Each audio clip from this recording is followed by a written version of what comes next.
everybody, it's Dave from Tabletop Journal. We're back with another episode of Deconstructing Disposables. And today we're talking hot and cold with Scott and Andy. There's a ton of containers out here.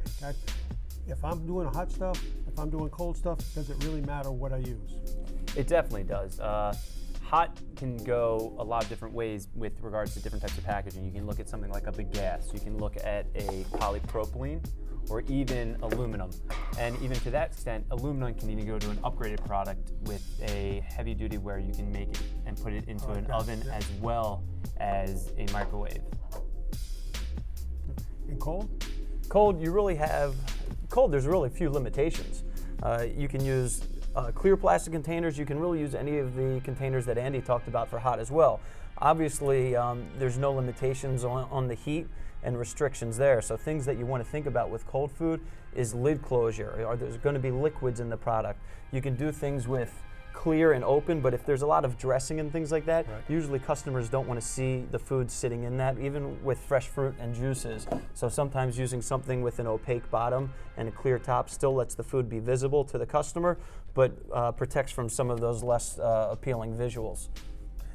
You mentioned something about juices, and do these containers need anything extra in them if there's fruits? And You can put things like liners. If you're looking at a product like a grilled cheese with bacon, the grease from that can really affect the product. So you may think, hey, it's a piece of bread, it's going to sit on top of a container, we're not going to have issues. But if that cheese oozes out and hits the bottom of a PET container, you can actually have an issue with it melting. Same thing with the grease from a bacon.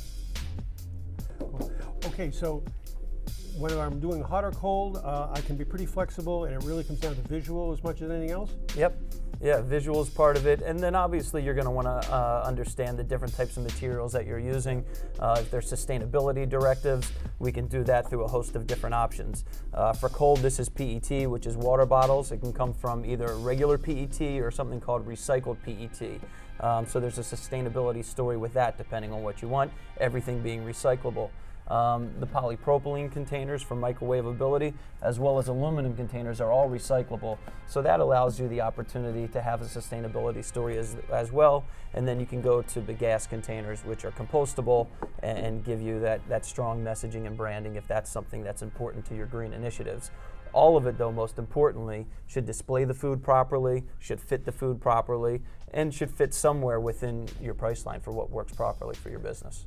Yeah, I'm looking at all the different containers there, and it really looks like there's different branding opportunities depending upon what your strategy is for your particular restaurant or operation. So, okay, tip of the day? Tip of the day is allow people to buy with their eyes. When you're placing food in grab-and-go areas, remember that eye level is at different areas in the case. Sometimes people may be looking down at the food and you want to make sure that the product is visual. Sometimes it's up on a case and using a solid container doesn't allow people to see the food. Choose your containers wisely, let people see the product, and give yourself the best opportunity to make that sale. Perfect.